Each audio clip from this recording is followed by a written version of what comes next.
तो बड़ी खबर इस वक्त आपको बता दें, महाराष्ट्र की राजनीति से जुड़ी हुई। दरअसल अब खबरें ये सामने आ रही है कि क्या बीजेपी ने अजित पवार के गुट के साथ साथ अब आपको ये बता दें कि शरद पवार के गुट की जो एनसीपी है उसको कोई बड़ा ऑफर दिया है। ये अटकलें अब लगाई जानी शुरू हो चुकी है। ये खबर सामने आ रही है। महाराष्ट्र के पूर्व सीएम पृथ्वीराज चौहान के इन दावों ने महाराष्ट्र की सियासत में नई हलचल पैदा कर दी। और जब ये सवाल शरद पवार की बेटी सुप्रिया सुले से पूछा गया तो उन्होंने कहा कि उन्हें कोई ऑफर नहीं मिला। 15 अगस्त पर जो सेल चलती है उसके ऑफर के बारे में बस उन्हें पता है। आपको यह भी बता दें कि पृथ्वीराज चौहान के बयान को लेकर सुप्रिया सुले ने कहा कि ये उन्हीं से पूछा जाना चाहिए कि आखिर उन्होंने ऐसा बयान क्यों दिया। सुप्रिया सुले का यह कहना है कि उनकी बातचीत सोनिया गांधी, राहुल गांधी के संपर्क में तो है, उनसे हो रही है, लेकिन महाराष्ट्र के कांग्रेस नेताओं के संपर्क में नहीं है। ये बड़ी खबर इस वक्त, क्या बीजेपी ने अजित पवार के जरिए शरद पवार के गुट वाले एनसीपी को कोई बड़ा ऑफर दिया है? ये इसलिए अब सवाल खड़े हो रहे हैं क्योंकि महाराष्ट्र के पूर्व सीएम पृथ्वीराज चौहान ने इन दावों ने महाराष्ट्र की सियासत में नई हलचल पैदा कर दी है। जो दावे इस वक्त आपके सामने हैं।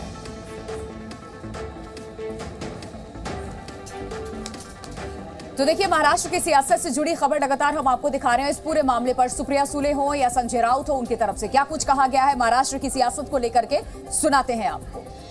मुझे किसी ने कोई ऑफर नहीं दिया है। सिर्फ 15 अगस्त का एक बड़ा सेल चल रहा है बहुत जगह, तो इसलिए कुछ महंगाई इतनी बढ़ी है तो शक्कर, आटा, कुछ सेल चल रहे हैं बहुत सारे ग्रोसरी स्टोर्स में, मैंने पेपर में पढ़ा। अजित पवार इतने बड़े नेता नहीं है कि शरद पवार सबको ऑफर दे सकते।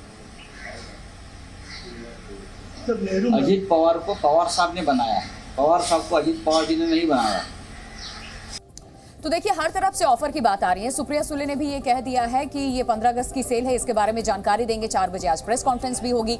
लेकिन अब आपको कुछ बड़ी बातें भी बताते हैं ग्राफिक्स के जरिए कि क्या ऑफर दिया जा सकता है। जिस ऑफर को लेकर के जो जिक्र किया जा रहा है वो आपको बताते हैं। जिस ऑफर का जिक्र किया जा रहा है उसमें पवार के मन में आखिर क्या है? अजीत पवार के साथ मीटिंग, ये सबसे बड़ी बात है क्योंकि बीजेपी के ऑफर की खबरों पर सुप्रिया सुले का भी जवाब सामने आया। एनडीए में शामिल होने पर सस्पेंस बरकरार है, चुनाव नजदीक है और उससे पहले इस तरीके से एनसीपी में भगदड़ मची, 2 फाड़ में एनसीपी हो गई और बेटी सुप्रिया को मंत्री पद का ऑफर मिला। क्या पवार के मन में आखिरकार अब क्या है? किस तरीके से शरद पवार इन चीजों पर रिएक्ट करेंगे? जो प्रेस कॉन्फ्रेंस होगी, क्या सामने आएगा? एमबीए को भ्रम जाल में क्या फंसाया गया है बीजेपी की तरफ से जो ऑफर दिया गया है?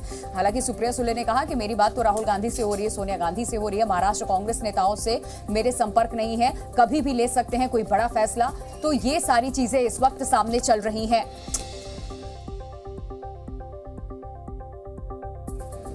और इस पूरे मामले पे अशोक चौहान हो गए या नाना पटोले हो गए, उनकी तरफ से क्या कहा गया है, कांग्रेस का पक्ष किस तरीके से उन्होंने सामने रखा है, ये भी आपको सुनाते हैं। ऐसे कोई निष्कर्ष पे अभी पहुंचे नहीं है।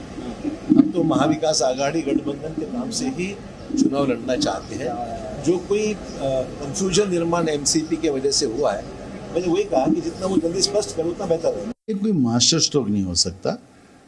उन्हें शरद पवार जी ने कहा कि वो मेरा भतीजा है, हमारा पारिवारिक संबंध है और हम मिलेंगे, तो उसमें कोई गैर नहीं है, हम मानते हैं। लेकिन जिस तरह से एक उद्योगपति के घर में छुप कर मिलना, जो आपके मीडिया के माध्यम से पूरे देश को जो दिखाया गया है, जो लोगों में संभ्रम पैदा हुआ है, तो एक अविश्वास जो पैदा होता है लोकतंत्र में, तो ये सबसे बड़ा खतरनाक होता है।